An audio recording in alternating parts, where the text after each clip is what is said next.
18 years. That's how long England waited. 18 years of failure, 18 years of watching Australia lift the urn again and again as if the Ashes belonged to them by birthright. But in the summer of 2005, something stirred. A team, a nation, and a generation stood at the edge of history. This is the story of how England toppled the Giants, how they fought, bled, and clawed their way back from the shadows to reclaim the Ashes in one of the greatest cricket series ever played. Stay with me because this is not just a sports story. It's a story of redemption, defiance, and the burning need to break a nation's longest curse. Since 1987, England hadn't won a single Ashes series. They weren't just losing, they were being crushed. Series after series, Australia rolled them over with some of the greatest players the sport has ever seen, including Shane Warne, Glenn McGrath, Steve Waugh, Ricky Ponting. For Australian fans, the Ashes became routine. For English fans, they were heartbreaks.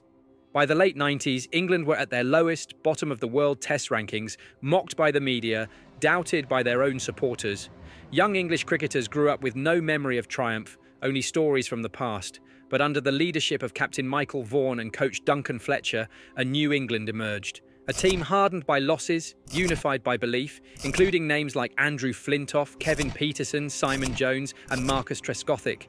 They weren't heroes yet, but they were ready to fight. As the summer dawned, the stage was set. Australia, the untouchable world champions, arrived in England confident. Glenn McGrath boldly predicting a 5-0 sweep. England? They braced for the storm, knowing that if they failed now, they might not get another shot for years.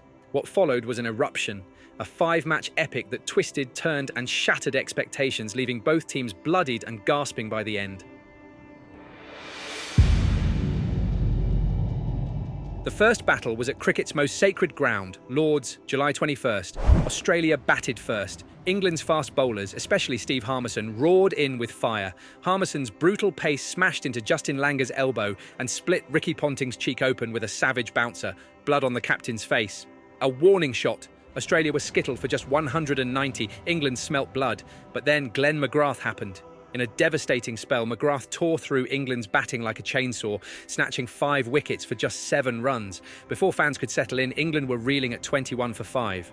Debutant Kevin Pietersen fought back, flashing his audacious stroke play, blasting Shane Warne for 6. But it was a lone rebellion.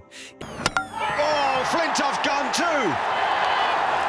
England crumbled to 155. Australia, behind by just 35, steadied and piled on 384 in their second innings, with brilliant performances from their prime batters like Ponting, Martin, Clarke and Katic. The target for England? An impossible-looking 420 runs. They never came close. McGrath and Warne mopped up. A heavy defeat of 239 runs. The headlines were grim. McGrath gloated, calling his pre-series 5-0 prediction still on track. Ponting smirked about the gulf in class.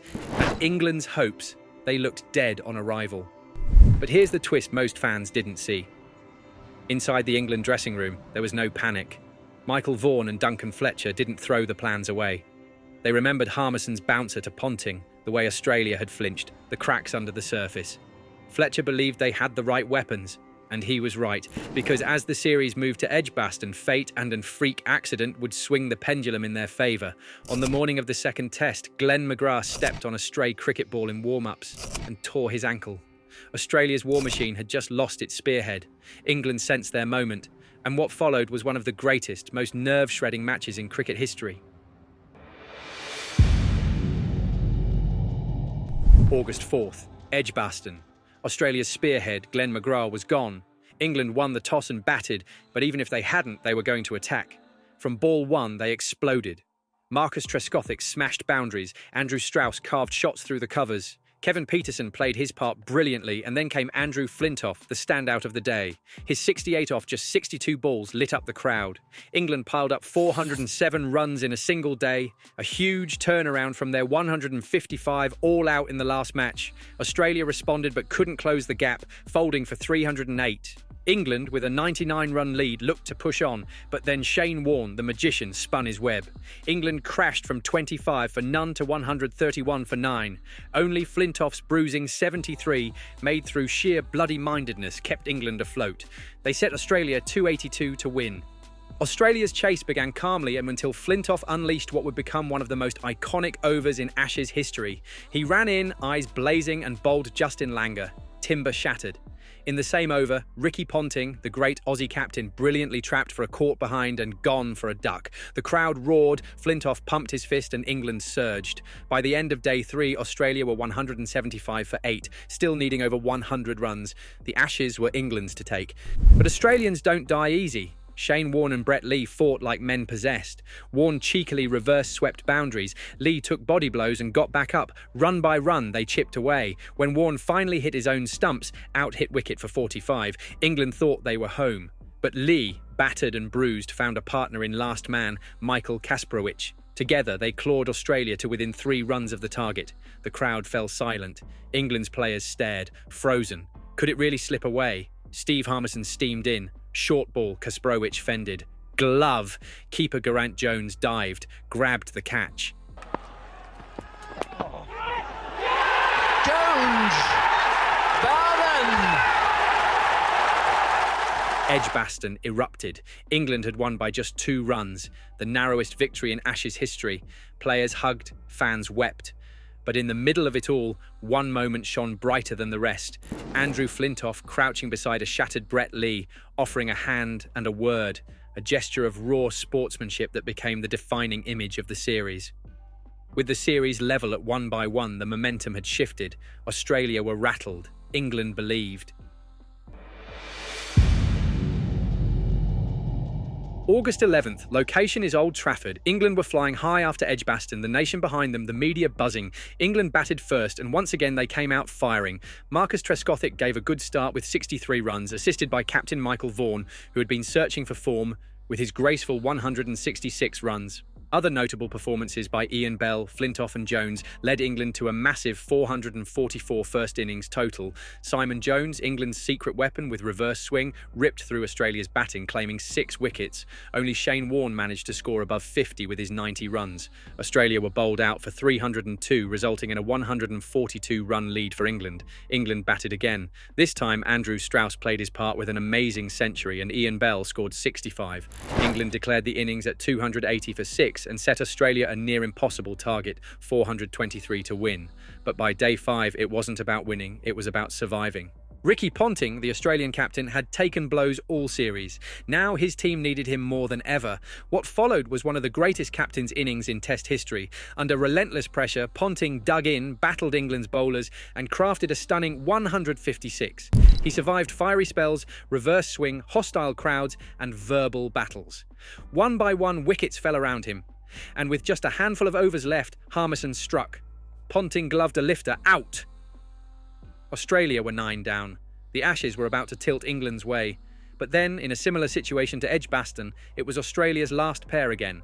This time Brett Lee and Glenn McGrath, who stood tall.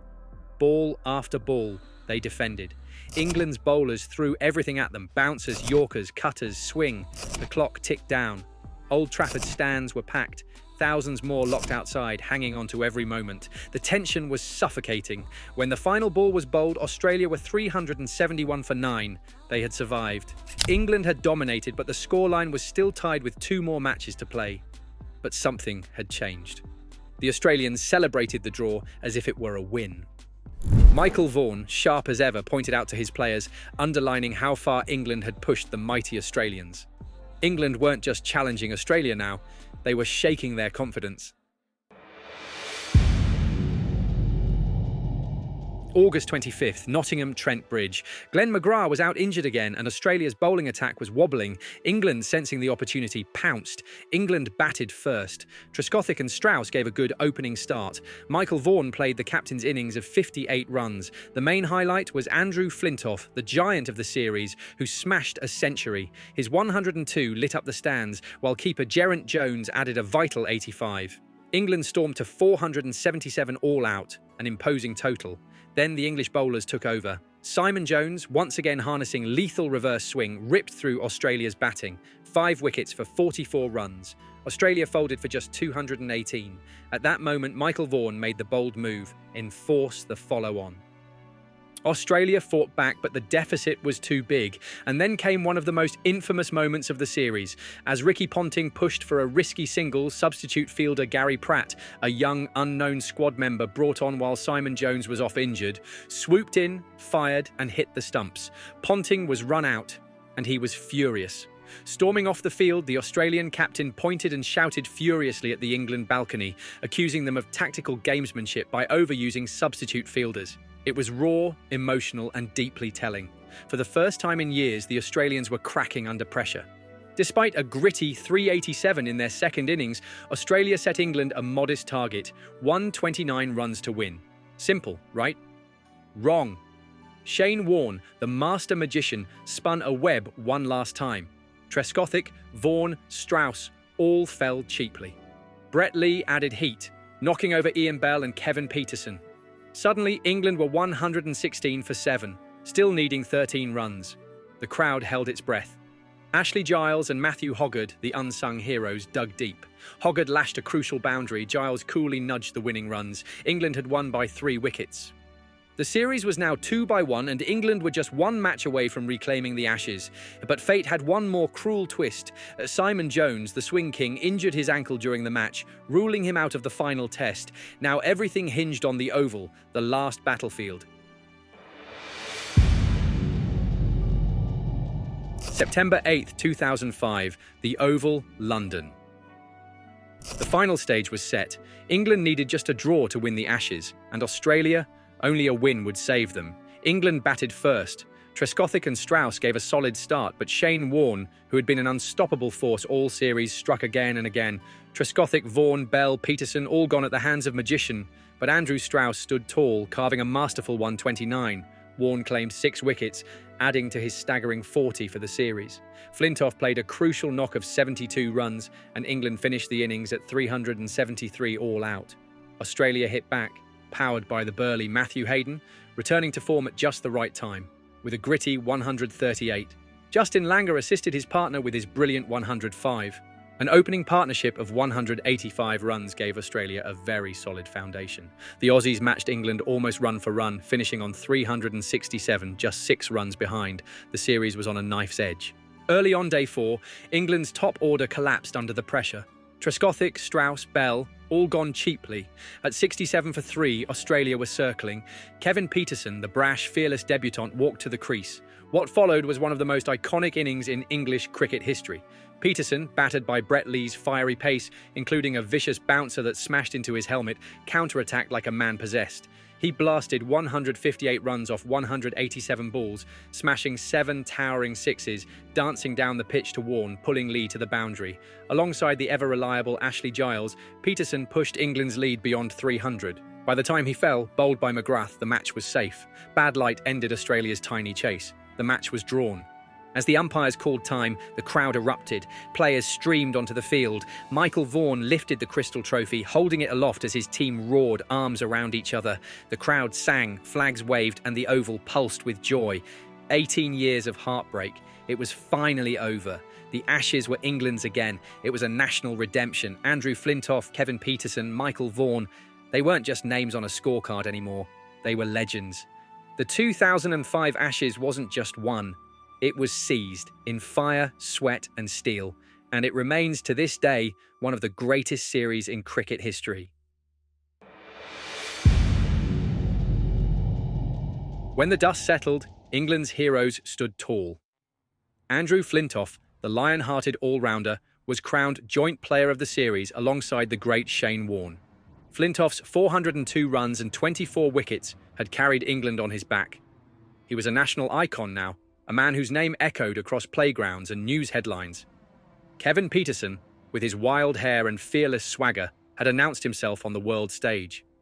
His series-topping 473 runs, capped by that unforgettable 158 at the Oval, marked the arrival of a new batting superstar.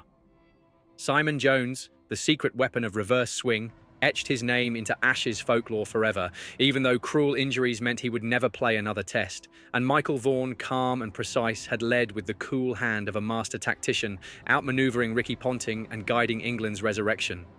But it wasn't just the players, it was the tiny moments, the fragile swings of fate that shaped the series. Glenn McGrath's ankle injury on the morning of Edgbaston, Ponting's shock decision to field first, that 2-run win decided by the faintest glove from Michael Kasprowicz, Gary Pratt's run out of Ponting at Trent Bridge, and Ponting's angry finger-pointing meltdown, Shane Warne's dropped catch off Peterson at the Oval that let England's prodigy break loose. Without these moments, without the microscopic twists of cricket's unpredictable heart, the urn might never have come home. And for a generation of fans, the magic of that summer wasn't just something they watched, it was something they played. Because when EA Sports released Cricket 07, the 2005 Ashes were immortalised inside its Scenarios mode. Suddenly you were holding the controller and trying to defend or chase yourself. Even now, nearly 2 decades later, the 2005 Ashes stands as a symbol of national redemption, of sporting drama at its rawest and most human. And whether you watched it live, caught the replays, or relived it through an old PlayStation or PC screen, you carry a piece of that magic.